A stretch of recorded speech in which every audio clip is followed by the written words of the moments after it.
What's up, Giant Slayers? In today's video we're going to be taking a look at how to deal with bigger opponents from the bottom half guard. So if you're sick of getting smashed from the bigger guys, then this video is for you. Okay, so starting off with Bill here, he outweighs me by about 75 pounds. He's 230. The first thing I'm looking to do is regain inside space.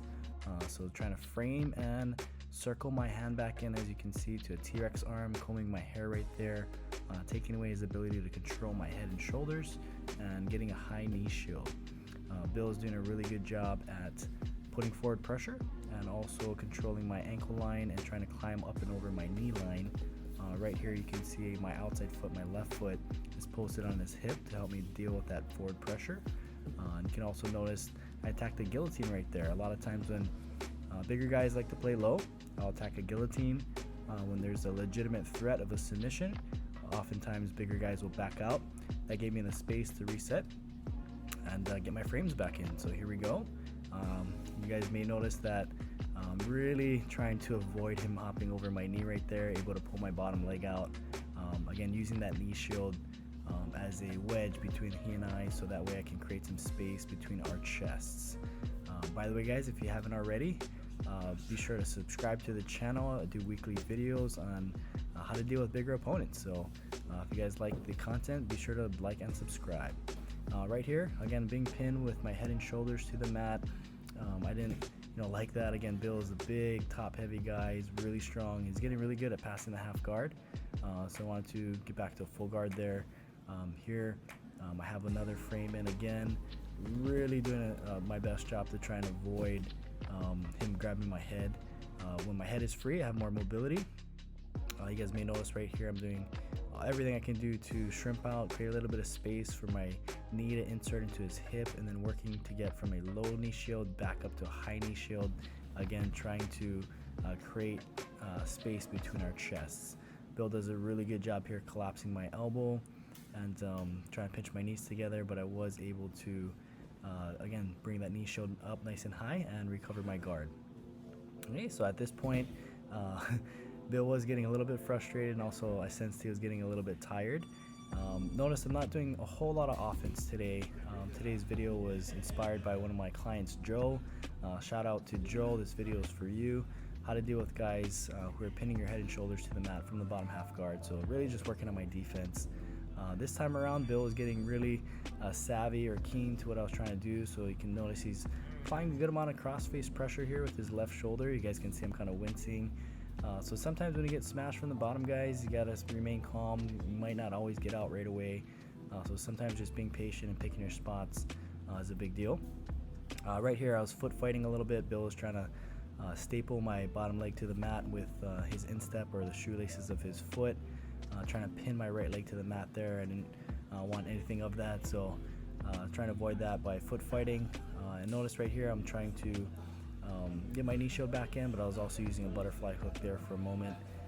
Again, trying to make sure Bill doesn't step over, get any deeper, get past my knee line to control my hip line, and then dominate my head and shoulders. So right here, notice how the cross-face pressure, guys, is hard to turn in, but a lot of times on a cross-face, you do have the opportunity to chest escape, extend your body up and away.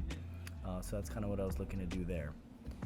Now, I did give Bill some clear directions. I wanted him to start off deep, on my neck and shoulders, and helping him pass too. I want to be a good training partner, give him opportunities to work his passing, and so I had him start a little bit further out this time, so you guys can see my strategy when somebody's not completely dominating your head and shoulders, which I prefer against a good guard passer like Bill. It's always better to play safe, draw your lines of defense out early, and not let him get that deep on your head and shoulders. But right here, he managed to close the distance. He kind of had a reverse collar tie right there.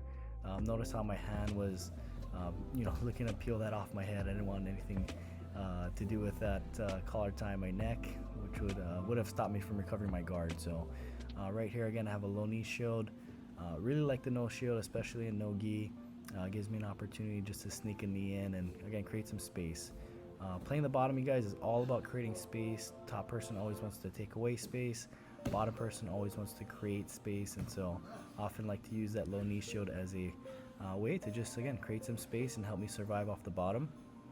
At this point, again, I know Bill is getting a little bit tired, so I did want to push the pace just a little bit, make him move. And it's no gi, so you know it's a little bit slippery, and it's usually a little bit faster game.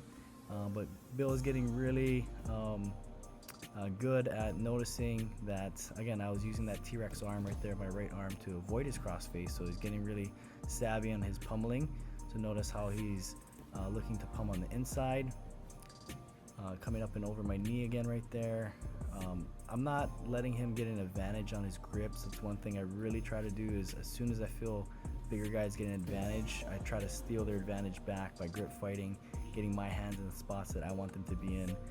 Right here, I'm not really chasing that arm. I know he wants to come back to a crossface eventually, so I'm kind of keeping my hands home, waiting for him to hop my head and come back to that crossface, and my hands are right there waiting for him.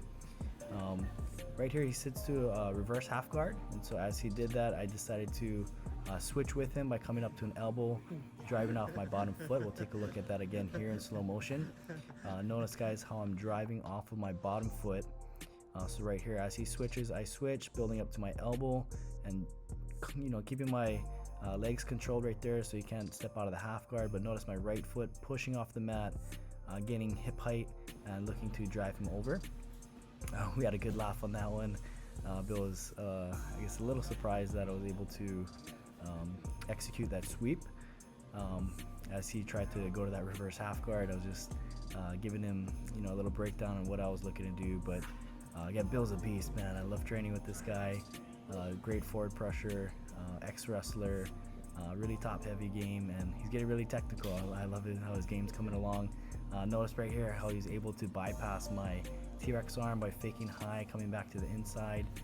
So I really tried to utilize that thumb post and kind of reweave or repummel through. Just again looking to avoid him controlling my neck. That's a big theme when you guys play bigger guys. Do not let them control your head if at all possible. But there you go, guys. I hope today's video helped you out. If it did, be sure to like, comment, and subscribe. And we'll catch you in the next video. Thanks for watching, guys.